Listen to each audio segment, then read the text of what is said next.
Et bien bonjour YouTube, j'espère que vous allez bien, en tout cas moi ça va super, je suis très heureux de vous retrouver dans cette nouvelle vidéo.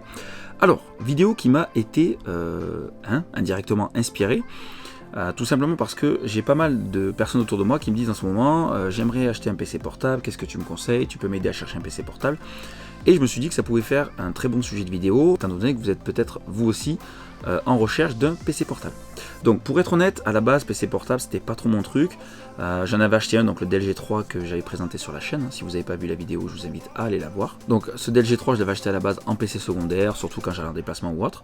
Et finalement je me retrouve à souvent bosser avec. Et je commence à vraiment apprécier le côté laptop, donc PC portable, excusez-moi.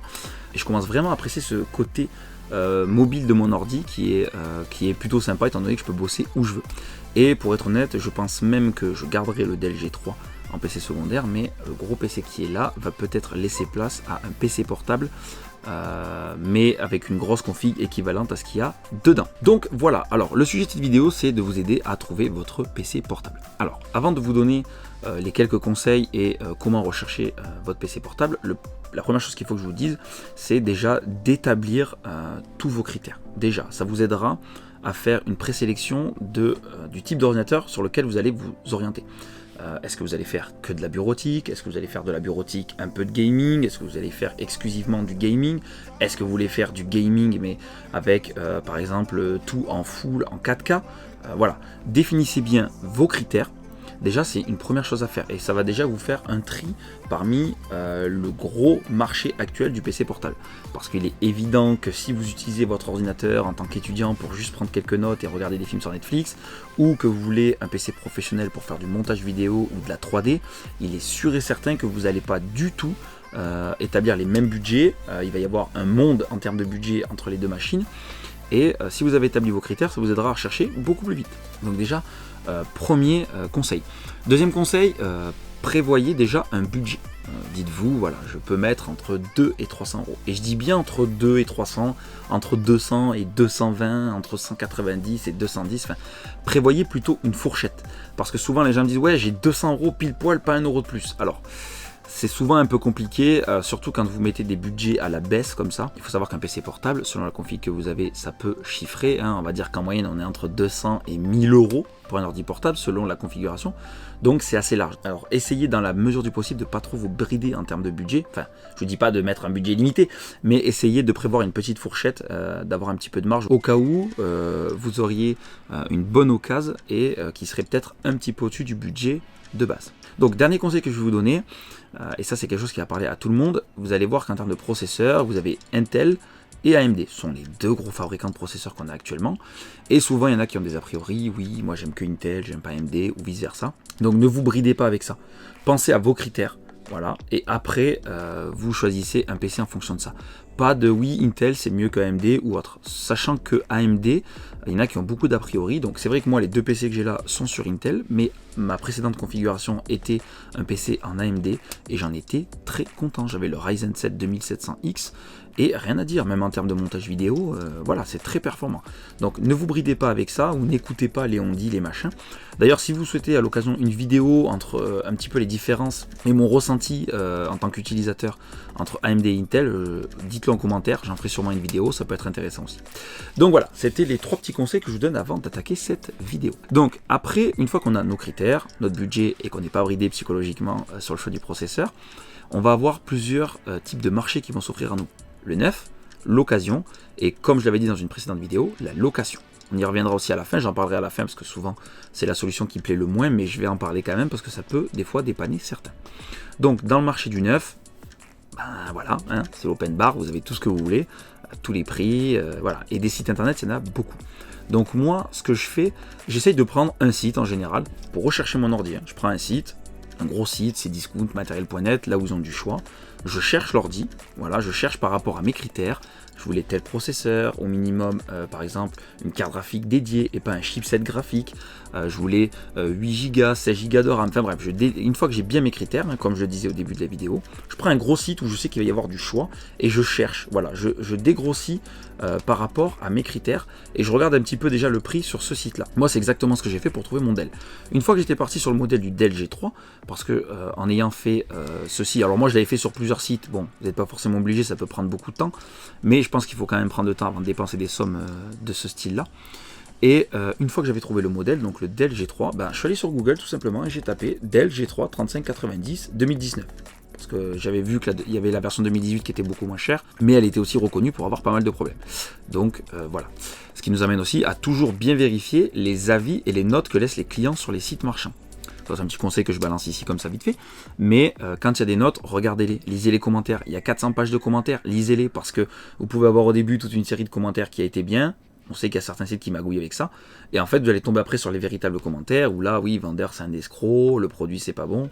Donc voilà, lisez bien les commentaires. Donc je disais, une fois qu'on a déjà trouvé un modèle qui nous plaît plus ou moins, après moi je suis allé dans Google directement, j'ai tapé Dell G3 3590 année 2019 et j'ai regardé un petit peu le listing. Souvent vous avez même sur le côté de Google des onglets shopping où là vous allez trouver, des fois vous avez même carrément un petit visuel avec tel site, tel prix, tel site, tel prix. Et déjà ça vous aide à dégrossir. Alors ça paraît bête, hein, mais le Dell G3 3590, je l'ai acheté 773 euros je crois. Ouais, quelque chose comme ça. Oui. Non, moins de 800 euros, 700, peut-être 777. Enfin bref, c'est pas l'important. Mais j'ai trouvé le même modèle sur d'autres sites, et des gros sites connus. Hein, je ne vais pas citer, c'est pas le but. Hein, mais où ils le vendaient 1150, 1049, 990 euros. Donc il y avait quand même entre 200 et 300 euros d'écart, ce que je trouvais assez énorme. Donc voilà, ma petite combine va vous permettre d'économiser de l'argent aussi au passage. Donc voilà, une fois que vous avez bien vos critères, si vous voulez partir sur un PC neuf, prenez le temps de chercher. Vous prenez un site, un gros site internet, matériel.net, c'est Discount, celui que vous voulez. Vous dégrossissez avec tout le listing. Alors, je le redis, je prends un gros site internet pour avoir vraiment un gros panel de choix. Et une fois que vous avez trouvé un modèle qui vous semble intéressant par rapport à ce que vous aviez envie comme spécificité technique, eh ben voilà, vous allez chercher directement sur Google et vous allez voir tous les sites et les prix qu'ils proposent. Donc une fois que vous avez fait ça, je vous l'ai dit, si vous trouvez un site qui vous paraît intéressant, par exemple vous avez vu votre PC sur n'importe quel site, Amazon, vous rentrez donc sur le site, hein, bien sûr, et vous allez avoir les commentaires clients, je l'ai dit tout à l'heure, mais lisez bien tous les commentaires, ça c'est très très important. Deuxième conseil que je peux vous donner, et je pense que ça va être d'actualité, prenez le modèle de l'ordi que vous avez choisi et allez voir sur YouTube. 9 chances sur 10 qu'un youtubeur ait fait une vidéo sur le produit, et ça aussi c'est très intéressant parce que souvent on a un avis concret. Voilà, la personne déballe le produit, vous l'avez vu avec moi, hein, on déballe le produit, on vous donne un avis concret, souvent il y a des tests si le produit est déjà sorti il y a quelques temps. Donc c'est aussi un conseil que je peux vous donner, n'hésitez pas à aller voir sur YouTube un petit peu ce qu'en ont pensé les créateurs de contenu sur YouTube. Donc voilà, pour le neuf, c'est à peu près tout ce que je peux dire, mais déjà c'est plutôt pas mal, et normalement avec ça vous aurez de quoi trouver votre bonheur en neuf. Alors deuxième marché possible, c'est l'occasion. Alors l'occasion, je sais que ça fait toujours peur, surtout en matériel informatique. Moi le premier, j'avoue que des fois je suis un peu réticent, ça m'est déjà arrivé de faire appel à l'occasion, hein, donc c'est pour ça que je propose quand même cette solution. Donc dans l'occasion vous allez avoir deux styles de sites marchands, des sites style Le Bon Coin, des choses comme ça, où là c'est du particulier qui vous vend un produit. Donc c'est un marché très intéressant parce qu'on peut faire des fois de très très bonnes affaires. Souvent les gens sont un petit peu réticents, mais donc on peut quand même malgré tout faire de bonnes affaires sur ce type de site marchand. Il ne faut pas non plus négliger. Il faut toujours être méfiant et faire attention. Après Le Bon Coin par exemple, je cite Le Bon Coin parce que je sais que c'est le site où les gens sont vachement réticents pour acheter du matériel informatique d'occasion. Mais maintenant les vendeurs commencent à avoir des notes aussi, si c'est régulier qu'ils vendent des produits, commencent à avoir des notes. Et toutes les arnaques connues du Bon Coin sont au moins épinglées sur Google. Donc ça vous permet d'être à peu près tranquille. Donc ça c'est le premier type de site d'occasion que vous allez trouver. Après vous allez avoir des sites style back market, des choses comme ça. Donc ça c'est des sites professionnels qui garantissent le matériel. L'un comme l'autre c'est une très bonne solution. Moi j'aurais plus tendance à faire quand même appel à des sites professionnels qui garantissent le matériel qu'ils vendent. Et au cas où vous avez un problème, vous pouvez retourner la marchandise. Après, il est vrai que des sites comme Le Bon Coin, vous pouvez faire des affaires encore plus intéressantes. Et souvent, les gens sont réticents, disent ouais, comment il a été traité, des choses comme ça. Bon, après, ça se voit vite, un ordi portable, hein, s'il a été maltraité, il a pris des coups, des choses comme ça.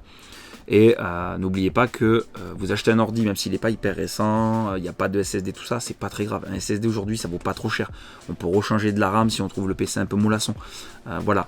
On peut faire des choses, on y met un petit coup de nettoyage, on refait un disque dur neuf ou un SSD neuf, on booste un petit peu la RAM et on peut avoir fait une super affaire. Donc voilà, n'hésitez pas non plus à regarder donc le marché de l'occasion. Au passage, Back Market, j'avais déjà acheté dessus des produits assez conséquents. Il y a eu des soucis, mais ils ont été pros et on a reçu un remboursement assez rapidement. Mais voilà, ça veut dire qu'on peut quand même avoir des problèmes avec ce style de site. Mais l'avantage, c'est que c'est des pros, on peut retourner le produit et on a une solution de repli. Donc voilà, pour le marché d'occasion, je ne peux pas dire grand-chose, soyez quand même méfiants, toujours pareil. Donc voilà, le marché d'occasion, je ne vais pas dire plus, il y a possibilité de faire de bonnes affaires, en étant un petit peu méfiant quand même, hein, il ne faut pas oublier qu'on vit à une époque où on peut tomber quand même sur des arnaques. Mais voilà, on peut faire quand même de très bonnes affaires.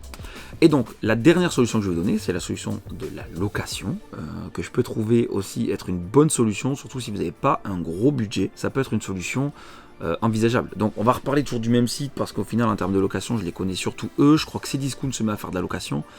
La Fnac, si je dis pas de bêtises.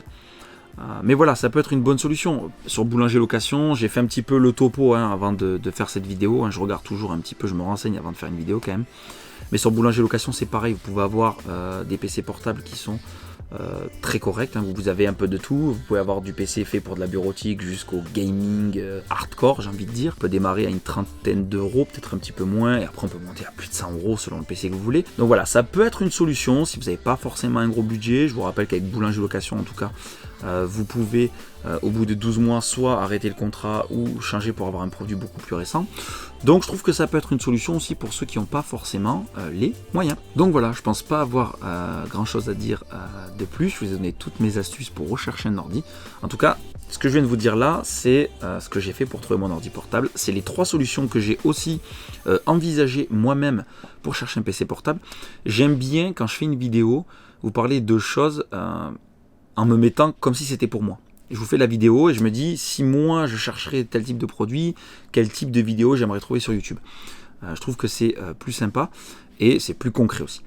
Donc voilà, pour ma part, je suis aussi à la recherche d'un deuxième PC portable, étant donné, comme je l'ai dit au début de la vidéo, en tout cas je crois l'avoir dit, je vais sûrement revendre ma configuration qui est ici. Dans l'optique, je suis en train d'envisager de transformer le studio ici vraiment qu'un studio de tournage YouTube et après travailler qu'avec un gros PC portable. Donc garder le Dell G3 parce qu'il servira toujours, étant donné que mon épouse fait de la photographie. Il lui faudra dans tous les cas elle aussi un ordinateur pour faire de l'édition de photos, des choses comme ça. Donc je garderai quand même le Dell G3, mais je pense qu'à la longue, mis à part l'écran LG IPS que j'ai, qui restera quelque part sur un setup minimaliste, tout ce qui est grosse tour, clavier, souris, je pense que tout va partir, étant donné que il y a des laptops qui peuvent être très intéressants en termes de config. Donc voilà, enfin bref, je suis en train de m'écarter du sujet, j'ai pas envie de faire une vidéo qui dure 100 ans. Mais voilà, j'espère que la vidéo vous aura plu, que ça aura pu vous aider dans votre choix. En tout cas, si c'est le cas et que la vidéo vous a plu, comme d'habitude, vous savez comment on fait, le petit pouce bleu, ça fait toujours plaisir. N'hésitez pas non plus à laisser des commentaires, il y en a de plus en plus et ça fait vraiment plaisir. N'hésitez pas non plus à vous abonner sans oublier de cliquer sur la petite cloche des notifications. Je rappelle qu'avec simplement un compte Google ou Gmail, vous pouvez vous abonner sans souci. Et puis voilà, je pense qu'on va se laisser. Il y a pas mal de choses à faire encore. Les journées sont beaucoup trop courtes. Donc je vous souhaite une excellente fin de journée et je vous dis à très bientôt. Ciao les amis!